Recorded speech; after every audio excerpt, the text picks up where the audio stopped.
Hello, guys, and welcome to another video of Five Resumido. My name is Humberto Cisneros, and welcome back to another video of business and management.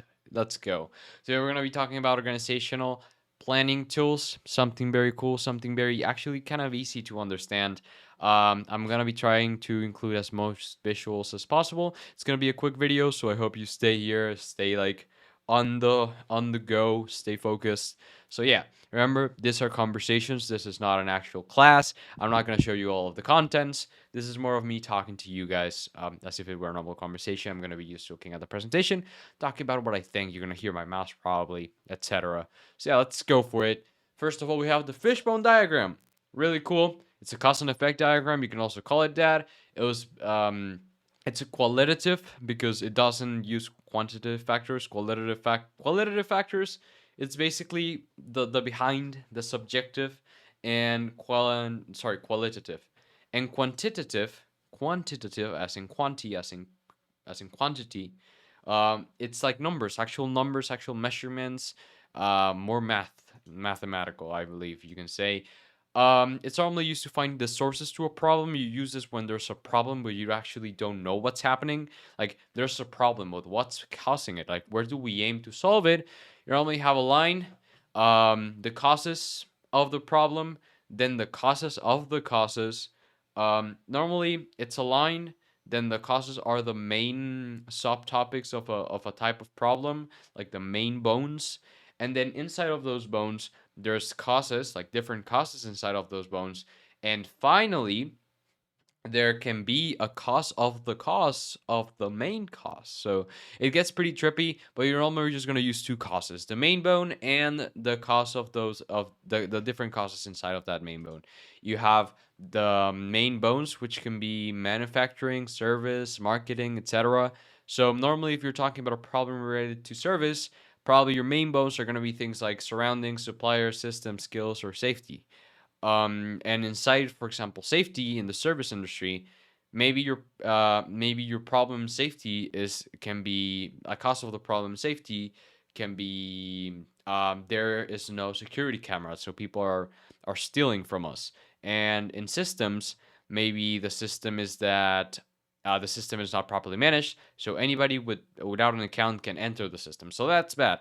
Both of them can be causes of problems, but notice how you actually divide those causes into a main subtopic of a bone.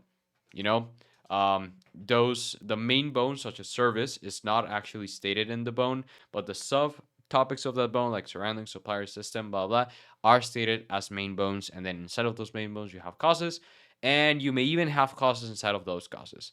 But you normally don't see that on a drawn fishbone diagram. I think it's more normally to have um, the main subtopics as main bones, and then inside of the main bones you have different causes of the subtopic that lead to the problem you're trying to solve.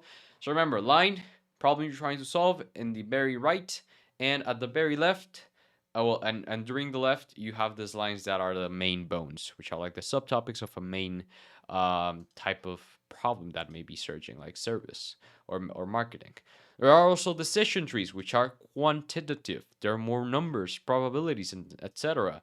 You have decision nodes, squares, chance nodes, circles, and crossing branches, which are like actual two lines that cross a branch.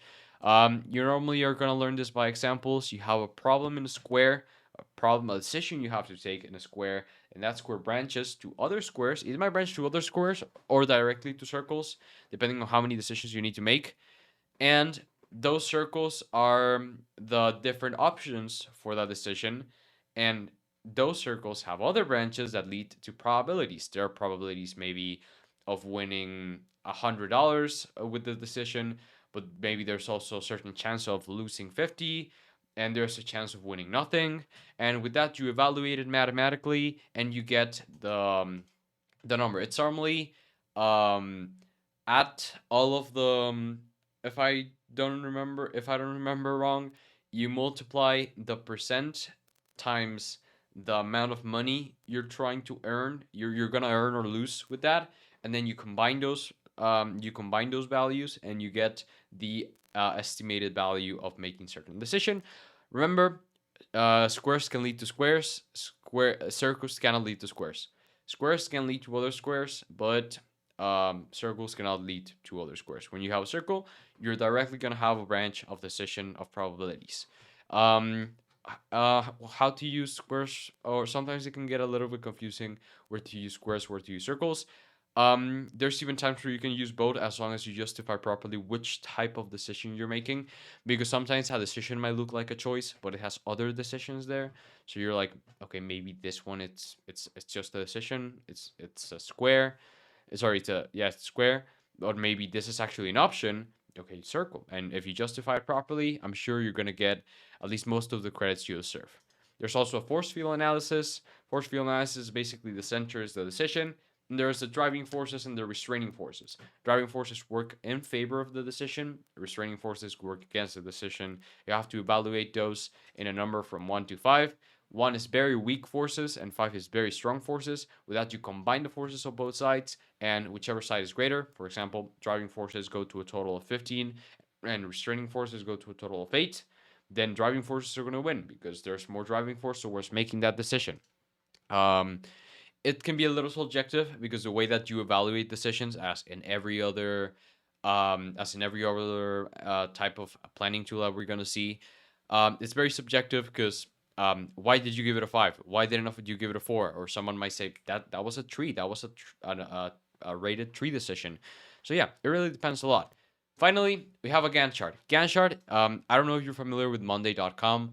I am not affiliated at all with Monday.com or Notion. There's also Notion. Um, they are very different. Notion, and Monday.com are kind of different, but I believe that Monday.com is like the most, one of the most that I get ads on, and it's the one that that has the most similarities with a Gantt chart. But Gantt chart is basically a schedule. You have your Gantt chart, and it tells you what times are you.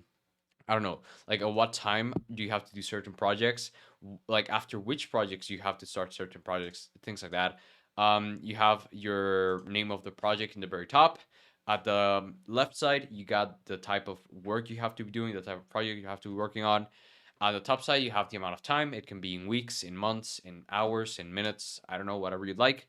It goes to any type of extent. You can measure it in months, in minutes, in like a project that's going to be completed in a day, you can use a Gantt chart. A project that's going to be completed in a year, you can use a Gantt chart.